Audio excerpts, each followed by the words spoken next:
Hello viewers, welcome to YouTube channel the physics wave. आज जो अपना क्लास 10th के अंदर जो नया टॉपिक है उसका नाम है force on A current carrying conductor. जो लास्ट हमने वीडियो डाली थी उसके अंदर हमने क्या स्टडी किया था, उसके अंदर हमने पढ़ा था कि बेसिकली अपने पास एक करंट कैरिंग कंडक्टर है और उसकी वजह से मैग्नेटिक फील्ड का पैटर्न क्या बन रहा था, है ना। हमने 3 पढ़े थे पैटर्न मेनली। हमने पहला पैटर्न क्या था, अपने पास स्ट्रेट वायर है जिसमें मैग्नेटिक फील्ड था, तो उसकी वजह से हमने आपको बताया था कोसेंट्रिक सर्कल बनेंगे। जब करंट अपने पास कैसे फ्लो कर रहा था, सर्कुलर लूप में, तो हमने आपको बताया था कि मैग्नेटिक फील्ड का पैटर्न क्या बनेगा, इस तरह से। थर्ड आपको क्या बताया गया था, थर्ड आपको बताया गया था सोलिनॉइड, और सोलिनॉइड की वजह से क्या पैटर्न बना था और उसकी क्या प्रॉपर्टीज थी, क्या कंडीशन थी, वो हम डिस्कस कर चुके हैं। अगर किसी ने वीडियो नहीं देखे तो आप हमारी वीडियोस देख सकते हैं। जो आज का जो हमारा टॉपिक है वो बिल्कुल नया है, इनसे अलग है। ये क्या बोलते हैं, देखो अब तक हमने क्या किया था कि करंट की वजह से हमने मैग्नेटिक फील्ड को प्रोड्यूस किया था। इसके अंदर टॉपिक में क्या है कि हमारे पास पहले से ही मैग्नेटिक फील्ड गिवन है। अच्छा, इसका क्या मतलब हुआ, क्रॉस का क्या मतलब हुआ मैग्नेटिक फील्ड का, मैंने आपको बताया था। इसका मतलब है कि जो मैग्नेटिक फील्ड है वो कहाँ है, इनवर्ड है ना। और डॉट का क्या मतलब बताया था मैंने, जो मैग्नेटिक फील्ड है वो आउटवर्ड है। यानी जो मैग्नेटिक फील्ड है फिलहाल कैसे, इनवर्ड का क्या मतलब हुआ कि वो मैग्नेटिक फील्ड जो है लाइंस है वो बोर्ड के अंदर जा रही है, डायरेक्शन का है उनकी इनवर्ड है। ठीक है, अब इसके अंदर मैंने क्या किया, मैंने कंडक्टर को रखा, ठीक है, कंडक्टर है और कंडक्टर के अंदर क्या फ्लो हो रहा है, करंट। कंडक्टर के अंदर क्या फ्लो हो रहा है, हमारे पास करंट फ्लो हो रहा है। बात समझ में आया, यानी force on current carrying conductor, ठीक है। बाकी इसको बोल भी सकते हैं when placed in magnetic field. जब हमने करंट कैरिंग कंडक्टर को मैग्नेटिक फील्ड में रखा तो क्या हुआ था, ठीक है। देखो अब क्या हुआ, चलो लिख लेते, force on current carrying conductor placed in B का क्या मतलब हुआ, मैग्नेटिक फील्ड। अब क्या हुआ, हमने क्या ऑब्जर्व किया, जब मैग्नेटिक फील्ड के अंदर जब हमने करंट कैरिंग कंडक्टर को रखा तो उसके ऊपर क्या लगा, एक फोर्स लगा, उसके ऊपर फोर्स लगा और फोर्स लगने की वजह से ये कंडक्टर ने क्या किया, ये मूव करने लगा। यानी ये ऐसे है, ये ऐसे आने लगा, ठीक है। इसकी तरफ इधर फोर्स लगने लगा, ये इधर लगा, वो हम बाद में डिस्कस करेंगे किस साइड लगा, क्यों लगा। फिलहाल ये देख लो कि जब हमने मैग्नेटिक फील्ड के अंदर करंट कैरिंग कंडक्टर को प्लेस किया तो उसके ऊपर क्या लगने लगा, फोर्स लगने लगा। बात समझ में आई, यानी हम इसको क्या बोल लेंगे कि when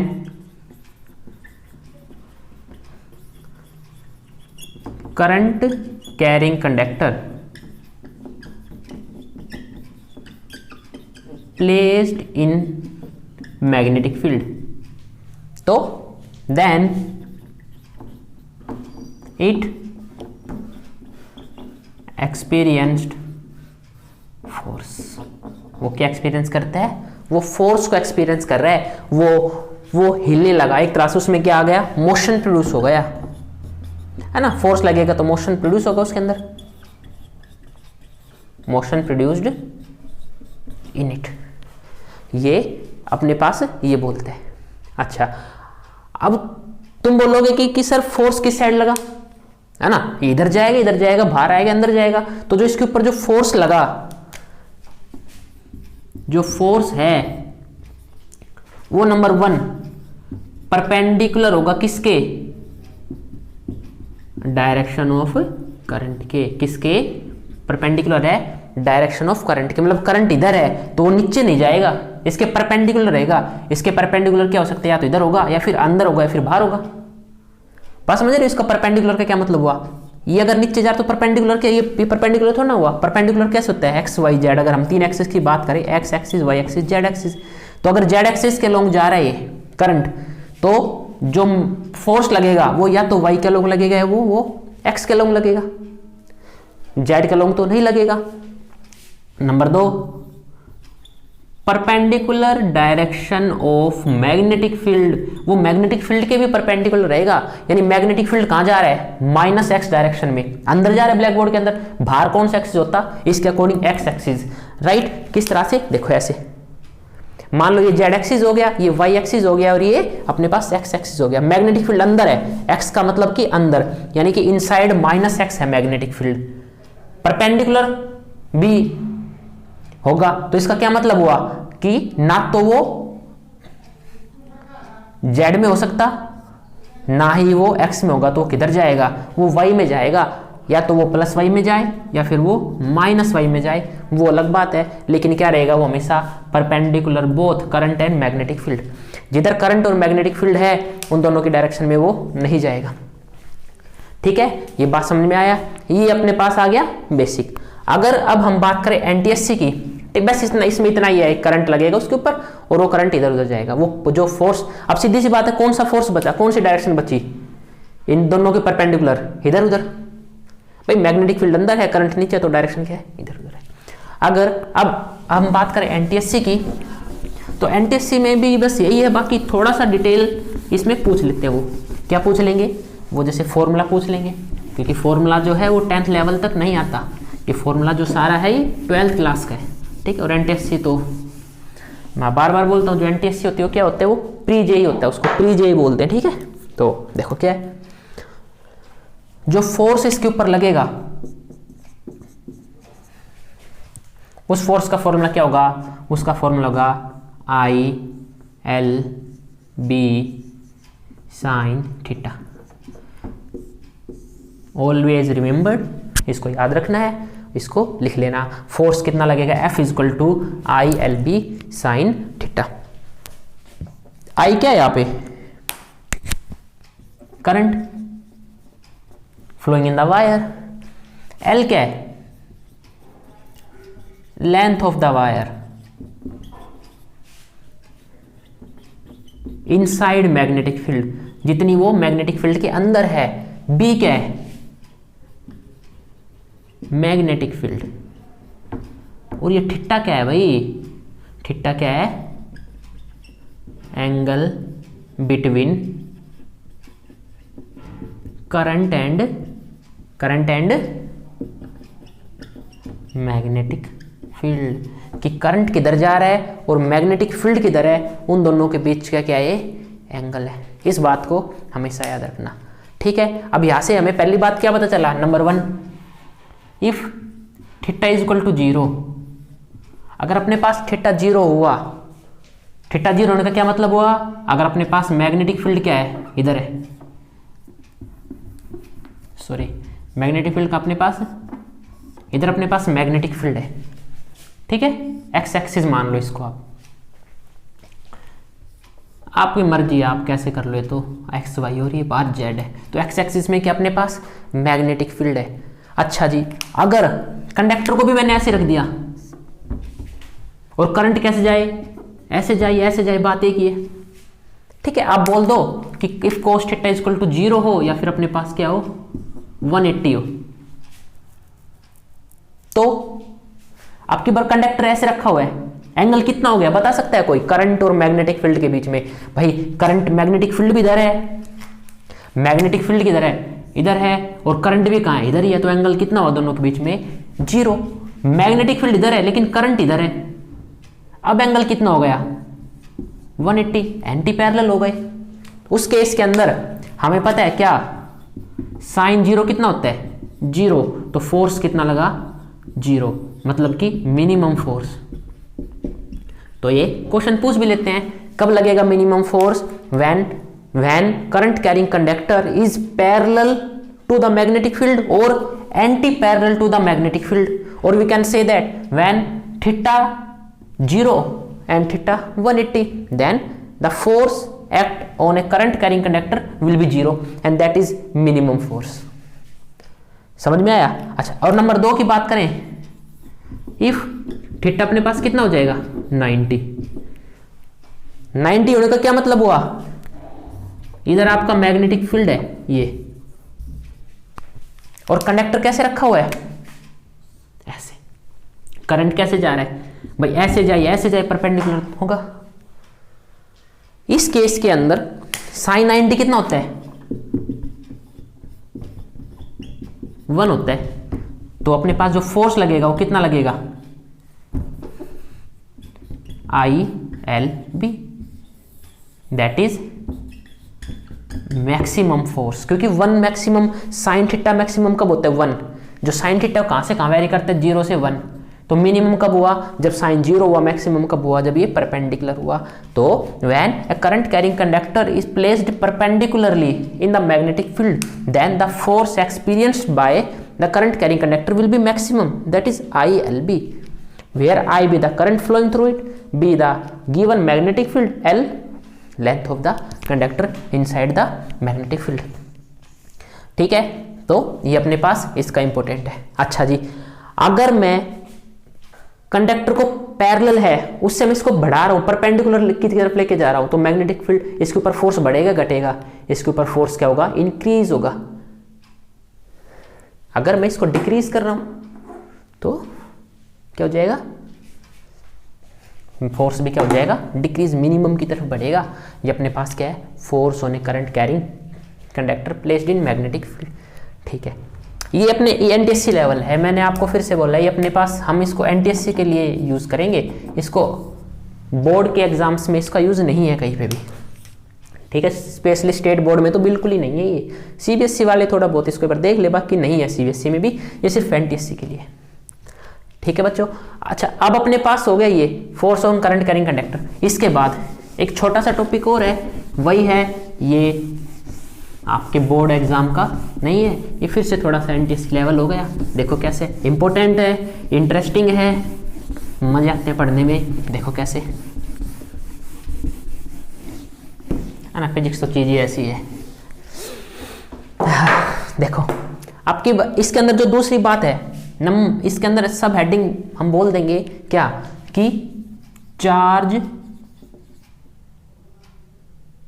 या इसको बोल देंगे moving charge inside magnetic field. अब मैं करंट की बात की थी, अब मैंने चार्ज की बात कर रहा हूं। एक चार्ज लिया हमने, moving charge inside magnetic field. याद रखना करंट नहीं, चार्ज। चार्ज का क्या मतलब हुआ, यानी कि मेरे पास मान लो इधर क्या है, मैग्नेटिक फील्ड है। बात समझ में आया। और इसके अंदर मैंने क्या रख दिया, चार्ज को रखा, क्यू, क्यू बी यानी चार्ज, और वो ऐसे मूव कर रहा है। मूव कर रहा मतलब उसकी वेलोसिटी है इधर। अब भाई मूव करेगा तो उसकी कुछ वेलोसिटी तो होगी, इस वेलोसिटी से मूव कर रहा है, तो क्या इसके ऊपर फोर्स लगेगा, और इसके ऊपर जो फोर्स लगेगा वो कितना लगेगा, फिर ये कौन बताएगा, ये बताएगा अपने पास moving charge inside magnetic field. देखो कैसे, देखो समझना इसको ध्यान से। हमने फिर से वही केस लिया क्या, कि हमारे पास जो इसके ऊपर जो फोर्स लगेगा, फोर्स, उसका फॉर्मूला क्या होगा, उसका फॉर्मूला होगा QVB साइन थीटा। तुम कहोगे सर कहाँ से आ गई, ये क्या आ गई, तो बेटा ये सारे कैलकुलेटेड है। ठीक है, ये आप पढ़ोगे। क्यू क्या अपने पास गिवन चार्ज, या मैग्नीट्यूड ऑफ चार्ज बोल देंगे हम, अपने पास चार्ज गिवन है। वी क्या है, वेलोसिटी ऑफ चार्ज। ठीक है, कि किस वेलोसिटी से मूव कर रहा है। बी क्या है, अप्लाइड मैग्नेटिक फील्ड। और ये थीटा क्या है, फिर साइन का तो सबको पता है ट्रिग्नोमेट्रिक फंक्शन है। थीटा क्या है, ये क्या है, एंगल बिटवीन किस किस के बीच का, वेलोसिटी एंड मैग्नेटिक फील्ड, कि किस वेलोसिटी से मूव कर रहा है, किधर वेलोसिटी, किधर मूव कर रहा है, और उसका मैग्नेटिक फील्ड किधर है। और हमें पता है दोनों वेक्टर क्वांटिटी होती है। बात समझ में आया। ये अपने पास क्या हो गया, QVB साइन थीटा। ठीक है, आ जाओ नंबर केस नंबर 1 पे। क्या बोलता है case number 1, when theta is equal to 0 या फिर 180। थीटा इज इक्वल टू 0 क्या मतलब हुआ, इसका ये मतलब हुआ कि अपने पास मैग्नेटिक फील्ड किधर है, इधर है, एक्स एक्सिस, वाई एक्सिस और जेड एक्सिस। मैग्नेटिक फील्ड किधर है अपने पास, एक्स एक्सिस में है। ठीक है बेटा, और जो अपने पास जो वेलोसिटी है v, चार्ज जो अपने पास q है ना, वो भी इधर ही जा रहा है, किस साइड, एक्स एक्सिस में ही। तो एंगल कितना हो गया दोनों के बीच में? 0। Means when the velocity of charge या motion of charge is towards the, किधर है towards the applied magnetic field direction है, तो अपने पास जो फोर्स लगेगा वो क्या हो जाएगा? साइन 0 कितना होता है? 0। तो फोर्स भी कितना हो गया? 0। दैट इज मिनिमम का मतलब है नो फोर्स एक्सपीरियंस्ड, उसको कोई फोर्स एक्सपीरियंस नहीं करेगा। Means it move with constant velocity, वो अपने कांस्टेंट वेलोसिटी से ही मूव करता रहेगा जिस वेलोसिटी से वो मूव कर रहा है। अगर वो 10 मीटर पर सेकंड से चल रहा है तो 10 मीटर से ही चलता रहेगा। मैग्नेटिक फील्ड उसके ऊपर कोई भी फोर्स नहीं लगाएगा, कोई भी हस्तक्षेप नहीं करेगा उसकी वेलोसिटी में। उसको कोई कहेगा भाई तू चल रहा है तो अपने चल, ठीक है। अच्छा, अगर उसके बाद हम बात करें केस नंबर 2, क्या?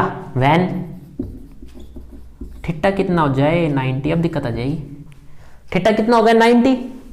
90 होने का क्या मतलब हुआ? देखो मैं इधर बना रहा हूं डायग्राम। मान लो ये मैग्नेटिक फील्ड है, किधर जा रहा है? कोई बताएगा डायरेक्शन इसकी? इसकी डायरेक्शन है -z है, उसके अकॉर्डिंग चलेंगे तो -z है। और मेरे पास v किधर है? Velocity of charge. मान लो वेलोसिटी v, चार्ज है q, वो इधर जा रहा है। अब देखो परपेंडिकुलर हुआ, मैग्नेटिक फील्ड कहां है? अंदर है। चार्ज कहां जा रहा है? इधर से है ना। मैग्नेटिक फील्ड कहां है? अंदर। और चार्ज कहां है अपना? इधर है। तो इन दोनों के बीच में क्या है? कितना एंगल है? 90 डिग्री परपेंडिकुलर है, देख सकते हो आप, ठीक है। तो इसके केस में जो फोर्स लगेगा F, वो कितना लगेगा? वो लगेगा QVB, that is maximum force लगेगा। कितना फोर्स लगेगा? Maximum force. और इतना मैक्सिमम फोर्स लगेगा कि जो चल रहा है ना, ये चलता चलता ना मैग्नेटिक फील्ड इसको ऐसे फोर्स लगा देगा और ये कैसे घूमने लग जाएगा? सर्कुलर पाथ में। अभी बताएंगे आपको फ्लेमिंग लेफ्ट हैंड रूल कैसे घूमने लग जाएगा ये सर्कुलर में। इसका क्या मतलब हुआ? इस केस के अंदर charge particle moves in circular path, ठीक है बच्चों। वो किस डायरेक्शन में, मतलब कैसे मूव करने लग जाएगा? वो सर्कुलर पाथ मूव करने लग जाएगा। ये अपने पास क्या है? चार्ज पार्टिकल का केस। अब इसके बाद एक इंपॉर्टेंट केस को हम एक रूल को डिस्कस करेंगे, उसका नाम है फ्लेमिंग लेफ्ट हैंड रूल। वो पीछे रह गया था, इसको हम यहाँ पे कर रहे हैं। वो ये स्टेट बोर्ड वाले भी देख ले और इसको CBSE बोर्ड वाले भी देख ले, और इनको तो सबको देखना है ही, ठीक है। ये सबके लिए कॉमन है। देखो जैसे कब बोलेगा ये Fleming left hand rule? Fleming left hand rule क्या बोलता है? देखो ये जो हमने पढ़ा है ना, force on A current carrying conductor place in magnetic field, तो इसके ऊपर लगता है। आप या तो डायरेक्ट क्या निकालो, आपके पास वो फॉर्मूला होता है F = मैंने आपको क्या बताया था? अपने पास क्या फॉर्मूला था? ILB sin theta, ILB sin theta, है ना। देखो कैसे अपने पास, मान लो मैग्नेटिक फील्ड है, इनसाइड जा रहा है, और ये अपने पास क्या है? इसके अंदर ये करंट कैरिंग कंडक्टर रखा हुआ है, और इसके अंदर करंट कैसे जा रहा है? I अंदर। और मैग्नेटिक फील्ड B कहाँ है? वो अपने पास डाउनवर्ड डायरेक्शन में। अब मैंने आपको बताया था जो फोर्स लगेगा वो परपेंडिकुलर लगेगा, यानी ना तो नीचे जा सकता ना अंदर जा सकता। इसका मतलब इसके पास एक ही ऑप्शन बचा, क्या? या तो ये ऐसे चले बस, या तो लेफ्ट या राइट। अब लेफ्ट जाएगा राइट जाएगा, ये कौन बताएगा अपने को? Fleming left hand rule. तो बेटा फ्लेमिंग लेफ्ट हैंड रूल देखो ध्यान समझना, इसको क्या बोलते हैं? इसके अंदर हमें क्या करना है? लेफ्ट हैंड का यूज करना है अपने का। लेफ्ट हैंड रूल में ये दिस वन हमें ये करना है, left hand rule. Left hand rule में हमारे पास क्या है? थंब का यूज होगा, 4 फिंगर एंड सैंडल फिंगर, ठीक है। तो क्या करता है ये? क्या बोलता है ये? सबसे पहले सुन लो, बोलेगा क्या? ये बोलेगा एडजस्ट योर, अच्छा ये थंब जो होता है ये फोर्स बताएगा, जो अपने पास 4 फिंगर होती है किसको रिप्रेजेंट करती है? मैग्नेटिक फील्ड को, and middle finger represents current. कैसे याद करें? अपने घर में सबसे बड़ा कौन होता है? फादर, F मतलब फोर्स, उसके बाद मदर मतलब M मैग्नेटिक फील्ड, C उसके बाद आता है चिल्ड्रन का नंबर, तो फिर कौन होता है? Children, C current. तो फादर मदर चिल्ड्रन, ठीक है, father mother children, force magnetic field and current. अब देखो इसका according, adjust your four finger in the direction of current, in the direction of magnetic field, sorry magnetic field का अंदर है तो मैंने क्या किया, इस फोर फिंगर को मैग्नेटिक फील्ड की तरफ कर दिया। एंड मिडिल फिंगर या central finger in the direction of current, current कहां है, नीचे जा रहा है, नीचे। Then thumb will give you the direction of force acting on it. तो फोर्स किधर लगेगा, थंब किधर है, इस साइड है, तो ये फोर्स किधर लगेगा, इसके ऊपर फोर्स एफ इधर लगेगा।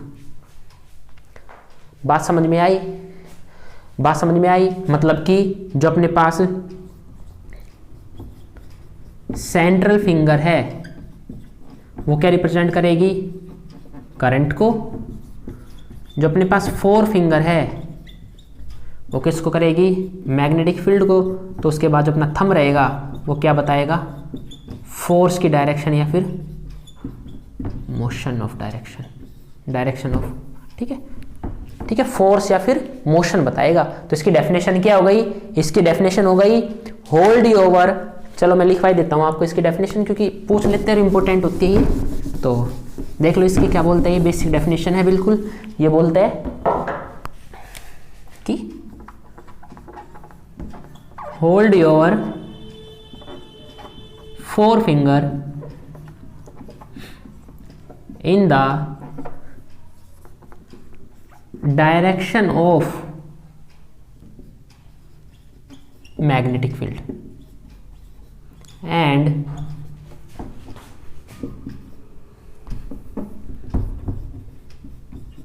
central finger in the direction of current, then thumb will gives you the direction of force और मोशन। ठीक है, अपने पास क्या हो गया, फ्लेमिंग लेफ्ट हैंड रूल। अच्छा, अगर नहीं समझ आया तो इसका एक एग्जांपल और देख लेते हैं कैसे। देखो बेटा, अब हम मान लेते हैं जो मैग्नेटिक फील्ड है ना अपने पास, वो मैग्नेटिक फील्ड इधर जा रहा है, ये मैग्नेटिक फील्ड की डायरेक्शन है, ठीक है। और जो कंडक्टर है अपने पास, ये कंडक्टर अपने पास ऐसे रखा हुआ है और करंट कैसे जा रहा है, इसमें नीचे जा रहा है करंट। तो क्या करेंगे हम, फ्लेमिंग लेफ्ट हैंड रूल क्या बोलेगा, अपने पास लेफ्ट हैंड लिया हमने, राइट हैंड यूज नहीं करना, गलत हो जाएगा, लेफ्ट हैंड यूज करना है। लेफ्ट हैंड रूल में क्या किया, hold your four finger in the direction of magnetic field, ये अपने पास फोर फिंगर है, किधर किया मैंने, magnetic field, and current in the direction of, and central finger in the direction of current, current का है नीचे, तो थंब किधर आ रहा है, इधर। इसका मतलब जो अपने पास कंडक्टर होगा ना वो ऐसे हो जाएगा, उसके ऊपर फोर्स इधर आएगा, वो इधर मूव करने लगेगा, like that towards your screen, या आउटवर्ड डायरेक्शन किसके, बोर्ड के। तो आप इसको इस तरह से यूज कर सकते हो, ठीक है। दूसरा इसमें एक यूज और हो जाता है palm rule, right hand palm rule, ठीक है। नहीं पढ़ना इनके चक्रों में हमें, नए ठीक है, नहीं इनके चक्रों में पढ़ना, इसको जस्ट अवॉइड करो, जस्ट नॉलेज के लिए। राइट हैंड पाम रूल क्या बोलते हैं, राइट हैंड पाम रूल बोलते हैं अपने पास, कुछ नहीं बोलता, बकवास है, जस्ट ऐसे ही। ये क्या बोल रहा है, राइट हैंड की पाम लो, ये जो फिंगर्स है इन फिंगर्स को हमने किधर रखा, मैग्नेटिक फील्ड में, और इसको कहां पे रखा हमने, करंट की तरफ। तो अपने पास जो पाम है, पाम जिस साइड मिलेगी वो हमें क्या देगा, डायरेक्शन ऑफ फोर्स। हमने हमेशा जो अपने पास हमने लास्ट लाइन जो अपने वीडियोस में पढ़ा था, हमने इन फिंगर्स को मैग्नेटिक फील्ड के लिए यूज नहीं किया था, इसको हमने करंट की डायरेक्शन बोला था। तो सेम वही है, कैसे किया, मान लो कि अपने पास क्या है कि अपने पास मान लो यहाँ पे अपने पास करंट है, मैग्नेटिक फील्ड कहाँ है, इनसाइड है, तो बताओ कहाँ जाएगा। या तो हमारे पास ये ऑप्शन है, लेफ्ट हैंड रूल क्या करेंगे, मैग्नेटिक फील्ड अंदर है तो अंदर होगा, तो मैग्नेटिक फील्ड अंदर है तो अंदर किया हमने। देखो इस फिंगर को हमने अंदर किया, करंट को किधर किया हमने, इधर। तो थंब कहाँ जा रहा है, ऊपर जा रहा है, सब करके देखो। तो थंब ऊपर जा रहा है, इसका मतलब फोर्स कहाँ लगेगा, इसके ऊपर फोर्स ऊपर लगेगा। ये तो हो गया फ्लेमिंग लेफ्ट हैंड रूल। अच्छा, पाम रूल यूज करें, पाम रूल क्या बोलता है, मैग्नेटिक फील्ड किधर है, इधर। थंब को किधर किया, करंट की साइड। पाम किधर है, ऊपर की साइड, ऊपर की साइड है मतलब फोर्स इधर लगेगा, ऊपर की तरफ लगेगा। ये कौन बोलता है, palm rule. Just avoid it, only concentrate on Fleming left hand rule. Fleming left hand rule अच्छा है, ये इजीली है, याद हो जाएगा, क्यों इनके चक्रों में पढ़ना में। ठीक है, तो अपने पास हो गया ये जो अपने पास फॉर्मूला है, ये बहुत इंपॉर्टेंट फॉर्मूला है। जो हमारा इलेक्ट्रिक मोटर होती है, जो हमारे फैन है, इनके अंदर जो जितने भी जो मैकेनिज्म है वो सारा इसी बेस पे है। ठीक है, कि करंट फ्लो करता है, अंदर मैग्नेटिक फील्ड होता है। कभी मोटर को तोड़ के देखा है, तोड़ना मत वैसे खराब हो, छोटी मोटर आती है उनको भी आप यूज कर लो, आपको दिखेगा उसमें साइडों में मैग्नेट्स लगे हैं। ठीक है, तो वो मैकेनिज्म, ये मैकेनिज्म लगता है वहाँ पे हर जगह। ठीक है, ये अपने पास यहाँ पे हो गया। नेक्स्ट वीडियो में हम यूज़ करेंगे इलेक्ट्रिक मोटर, आपको एक्सप्लेन करेंगे। तो आज के लिए इतना ही। ओके, अगर वीडियो अच्छी लगी होगी तो please like, share and subscribe. Thank you. Okay, God bless you.